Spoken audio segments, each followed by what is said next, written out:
Good evening, my little pretties. It's Cash Show time, and I am your ever-present Cash Show host, Cash Show Bo. Feeling good tonight. Are you guys feeling good? Are you feeling pretty good? Are you feeling pretty tired? Pretty relieved the time for the show has come? Or did you overdo it like Director Dave last night on a pre-Halloween party and feel pretty hungover? Speaking of Halloween, the results are in, and I have selected the Halloween costume based on your suggestions. I do appreciate so much the help because this year I was coming up with nothing. Nada. Zip. Zilch. 什么都没有啊. Okay? Now, speaking of costumes and representing, we've got shirts. Hit up the link that I shared on Twitter and Instagram. We have not only shirts, we have like coffee mugs, don't we? We have coffee mugs, and we also have, soon we have some phone cases coming. That'll be fun. So hit that link up, and if you can't find it, find me on Twitter, and I'll post it again. That's no problem at all. Plus, our comfort cat often knows the answers to that stuff. Hey, hello from Afran5103 says they're first timer. Welcome. And will you be joining us and getting a shirt like Digglesworth? Aha! Digglesworth says, Bo, look what I got in the mail today. That's a nice looking one there, Digglesworth.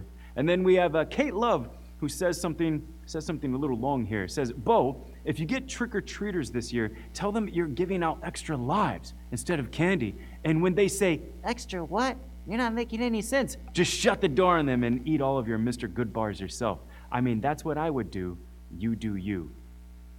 That's some of the best advice I think I've heard all year, and I've heard some pretty good advice. I like that one. Hey, you guys, are you new? All you have to do in this show is survive questions 1 through 5 so that you can get through the chopper. And by the chopper, I mean you get to the prize questions. So that's it. That's all you need to know. So on with the show, and away we go.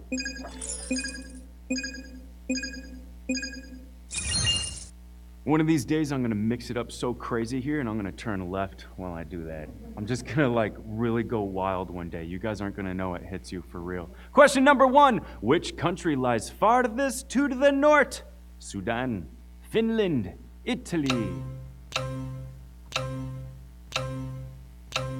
Coming in last place on our fantastic list here with its northernmost border lying on the 22nd parallel north is the African nation of Sudan. Second, maxing out at 47.5 degrees north is Italy, which makes our answer the freezing cold place, Finland. They used to have commercials it was ridiculous. Okay, so one of Finland's claims to fame, though, besides those fantastic commercials, is having the most northern point, so northern that it's ranked 6th globally and well within the Arctic Circle. Not like it's important, though, but America has the 5th most northern point. It's not a competition, though, but if it was, we would have beaten them. Question number 2. What color is produced when red and blue paint are mixed together? Green, purple, orange. Ooh, this one reminds me of the OG ASMR artist Bob Ross himself. If you don't know what ASMR is, prepare to be amazed on the rabbit hole you will ensue on when you go to YouTube. I'm sure Bob Ross would have used the combination to paint a gorgeous sunset over happy, happy trees, those majestic mountains. There would probably be also some shade of purple. Now, purple has long been associated in the Western world with royalty. Eastern, that would be yellow. But why? It's really interesting. The dye to make the color originally could only be made from a small mollusk that was only found in the Tyre region of the Mediterranean Sea. And you needed more than 9,000 mollusks to create just 1 gram of Tyran purple. So it was pretty pricey to have any garment in that color. All right, speaking of pricey, let's move on to question number 3. Which property of the reactants is never changed by a chemical reaction in a closed system? Color, mass, temperature. G3N says Mississippi in the house. And by the way, if your sound goes out, turn on the ringer and then your sound will come back. I'm told that some of you said, hey, I have no sound. Turn on your ringer, boom, sound. And also, boom, mass. That's our answer. You can't destroy mass, y'all. So guess what? That report card you ripped up and burned up in the 7th grade so your parents wouldn't see that you were failing science? Yeah, every single particle of that made up that piece of paper, that's still out in the world somewhere. It's up to your parents to collect those particles and put them back together. But you can, theoretically. It still exists. Speaking of exists, let's go to question number 4.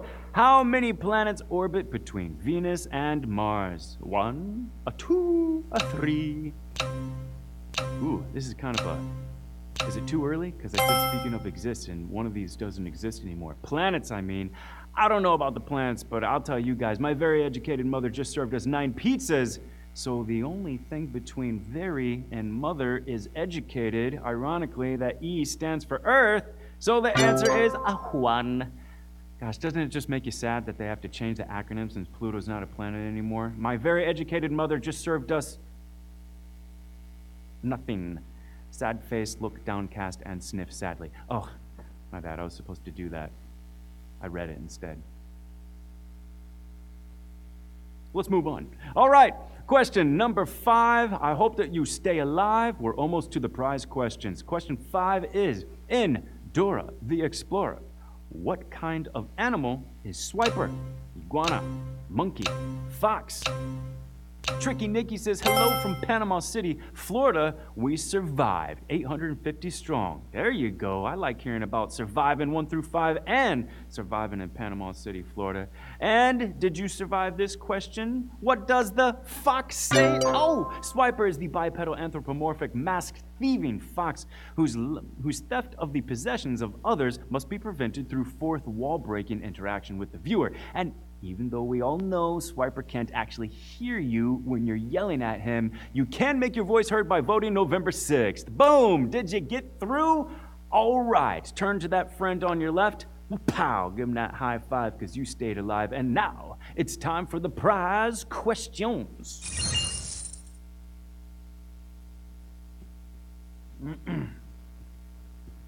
Comfort Cat says, if you have no sound, turn on your ringer. Heart, Comfort Cat. Great. I'll just put this over here. My bad. Well, 8,000 still in it to win it. Nice job, you guys. This one's worth $150. And question 6 is, the sign, "The buck stops here," was famously placed on the desk of which U.S. president?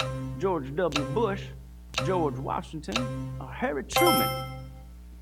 Thank you, Saucely, for saying love the suit. I kind of dig this one too. Yeah. And then, please, girl. Hot date tonight, Bo? Yeah, with y'all. And Harry Truman. Well, I'm not going to date Harry Truman because he's deceased. I'm sure he's a fine man, though. Anyways, President Harry Truman, who succeeded FDR after his death in 1945, believed that he had to make the tough decisions and ultimately accept responsibility for them. Hence, "The buck stops here," which was a plaque that he made that was placed on his desk. For real, though. Google it. You probably already did. Question number 7. This one is worth another $150. Question 7 is, what is the name sometimes given to captions on the lower part of a television screen? Chiron, Chorus, Chiton. I know what you're thinking because I'm thinking the same thing. I've only ever in my life heard them called captions or subtitles. But that's what we do here at the Cat Show. We're always learning something new, even me today. Apparently, like Kleenex is for tissues, the proprietary eponym for TV captions are Chiron. Yeah, now the name is due to the popularity of Chiron Corporation's Chiron 1 character generator. This is an early digital solution developed in the 1970s for rendering titles in the lower thirds of TV screens. We just call them captions now. Fantastic. 4,500 still in it to win it. We're moving on to question number 8 worth another $150. Question 8 is, how many countries in continental Europe begin with the letter B? 3, 4, 5. Happy birthday to Rixie, saying it's my 31st birthday. And you know what else I'm excited about? This question, because this is some serious trivia. This is what I'm talking about. This is absolutely useless knowledge, but here you go. You get to impress all your friends at the next dinner party when you tell them, well, actually, did you know that there are only 4 countries in Europe that start with the B? That's right. They're Belarus, Belgium, Bulgaria, and the next one, this is just one single country. It's Bosnia and Herzegovina. They kind of have 2 names, but it's the same thing. There you have it. All the countries in Europe the European mainland that start with the letter B? Ooh, that was a good one. It knocked out about, almost 1,000 of you. Okay, here we go. Question number 9 comes just in time for all of y'all still in it to win it. We've got 14,000 people sticking with us right now because Lucky Spin is coming after question 12. Question 9 is, what is the name for a cluster of boils caused by bacterial infection? Binacle, carbuncle, canticle. All of my life, I had a lump on the back of my neck, right here. Always a lump. Then I started menopause, and the lump got bigger from the hormones. It started to grow, so I go to the doctor, and he did the biopsy. And inside the lump, he found teeth and a spinal cord. Yes, inside the lump was my twin. Bonus points if you know what movie that is from. Hit me up in the comments. Do you know it? Did you also know the answer? Carbuncle. Now, not to be confused with our own drunkle, that's a very different dude. The presence of a carbuncle is a sign that the immune system is active and fighting the infection. So, just if you have one, just go to the doctor. They'll take care of you. Unless you don't have insurance, maybe you want to skip it. Go to the med care. I don't know. Listen. I'm still paying off medical, but it's a long story. I don't want to talk about it right now, what I have to pay off. This is ridiculous. The emergency room costs way too much money. All right, boom. Justia Mora says, my big fat Greek wedding. Pow. Nice job, you guys. You got that right away. Congratulations to you, Justia Mora. Question number 10, $300 is, which 1977 U.S. production is regarded as the father of the TV miniseries, North and South, Into the West, Roots? You know what miniseries I'm totally into right now? Oh my gosh, Narcos. I'm waiting for the next season to drop. I think it's coming in mid-November. In the meantime, I was trying to watch Mr. Robot. Anybody watch that? I couldn't get into it. I tried. I'm not. Roots is what we're looking for. Now, why? This is very interesting. Roots now told the story we all know of a black African family in the 18th and 19th century and their journey into slavery in the U.S. You might have forgotten, though, that the miniseries received 37 Primetime Emmy Award nominations, winning 9. The finale remains one of the highest-rated shows in American TV history. And guess what? We got to meet LeVar Burton ourselves, who played the character Kunta Kinte. Check this out. You guys also know him as Geordi from Star Trek: The Next Generation. All right, the best Star Trek, in my opinion. Oh boy, I think I just broke the internet. All right. Sweet picture, though, right? Okay, question number 11. This one is worth $450, and that is, what word means eager or quick to argue or fight, or aggressively defiant? Corpulent, purulent, truculent.